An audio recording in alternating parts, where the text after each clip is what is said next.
So I'm here in our kitchen again. And you know what I'm going to cook? It's a cheesy sweet corn.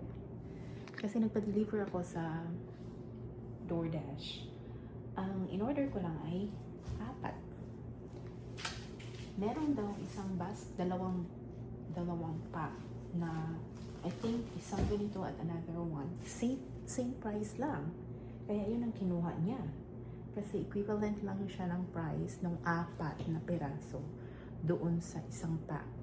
Siguro dahil hindi na maganda. Pero pag open ko, ang ganda pa niya. So, yung isang pack na balatan ko na. Then, yung another pack, wait lang, linisan ko Meron pa. Then, yung isang pack ito. And then, yung another pack, ay ginanito ko siya. Kinab ko na siya. So, ang gagawin natin ay cheesy sweet corn. Nagpakulo na ako dito ng water. Yan. So, nagpakulo ako ng about 3 cups of water. And then, tingnan ko lang kung ano ang kasya dyan sa water na yan. I-drain natin yan siya. Then, gagamitan natin siya ng butter. Itong butter. Tsaka, lagyan ko ng cream cheese. Then, nalagyan natin siya parang medyo mas ano yung kamis niya. Nalagyan natin ng condensed milk. So, ito yung ilalagay natin. At tsaka yung cheese.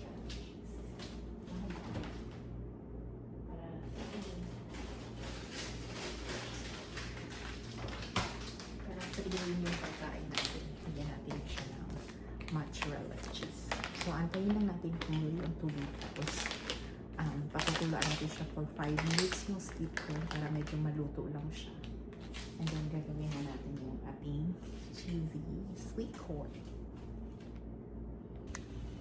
Okay, kumulo na yung ating water. Sana ba yun? Bakit hindi makita? Wait lang. Okay, yun. So, kumulo na siya. Tingnan ko kung ilang cups ang kain nito.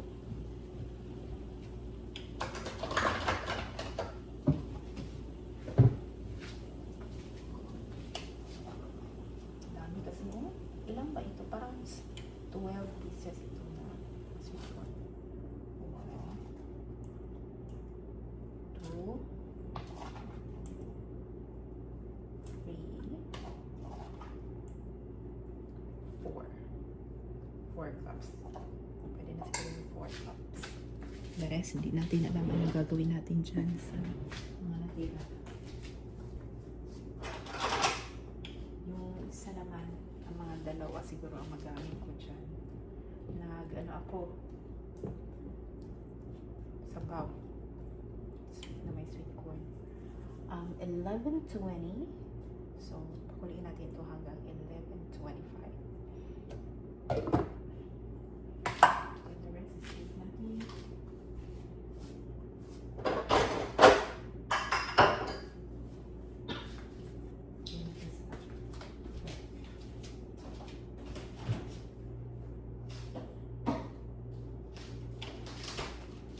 Sana meron kaming ano yan.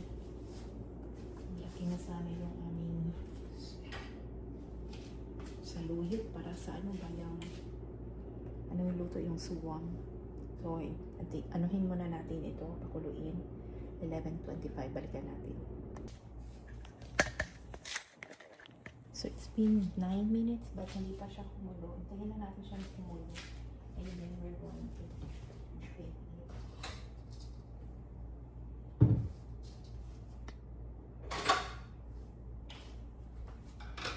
Tignan natin siya yung hindi pa siya kumulo. Luto na ba siya? Kasi dapat 5 minutes lang tayo. Pero yun, kumulo na siya.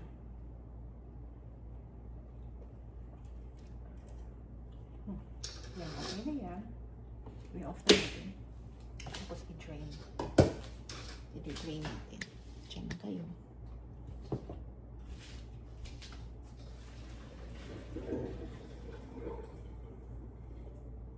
Sarap siguro yung sabaw na yun. Kasi kailangan yun. Sige na. So, ibabalik ko siya. balik natin yung sweet corn natin. Kasi iluluto na natin. So, first thing that we're going to do is to put the butter here. Put natin ang butter.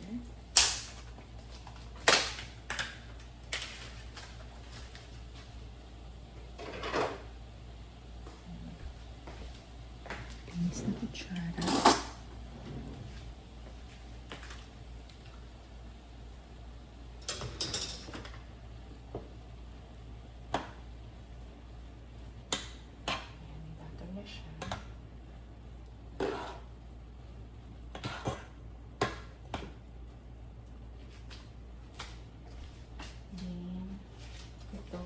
Expiration ito, July 27, 2026. So, malapit pa. Malapit na ang expiration nito. Kaya, gamitin natin. Ayan.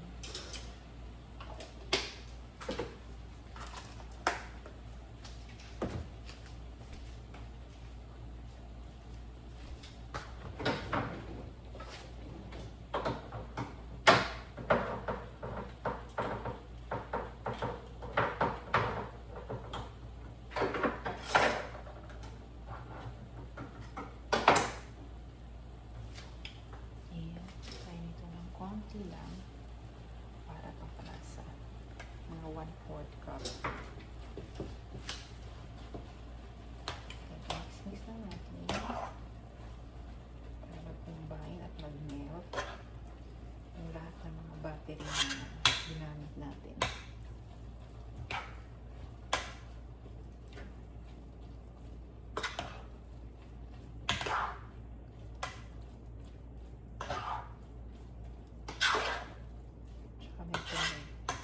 Kasi hindi masyado yun nag-drink. Hindi masyadong watery. Lapit na natin para alam nyo naman, tansya-tansya lang yung ang ginawa. Tikman natin kung anong pwede natin idagdag.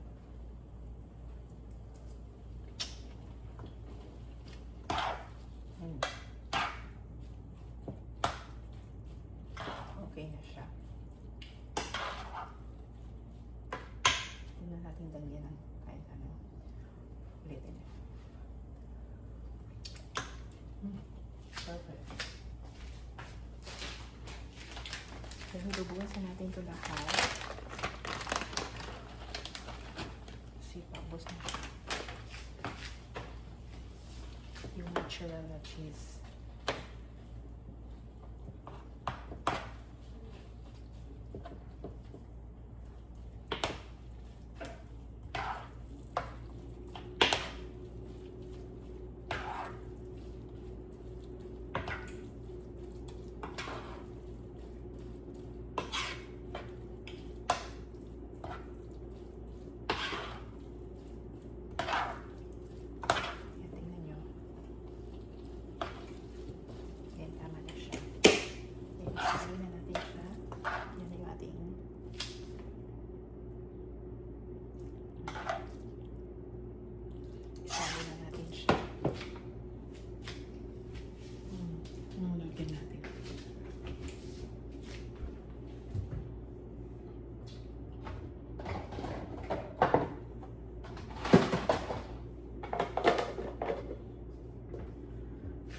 Ilalagay para kung gusto kong natin.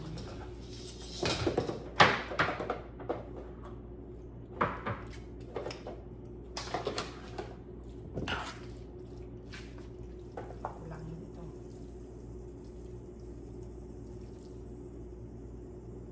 May marinig ako na parang snake.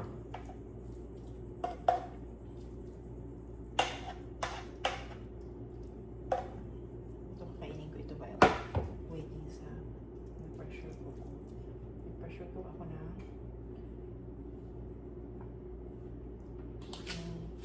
baka.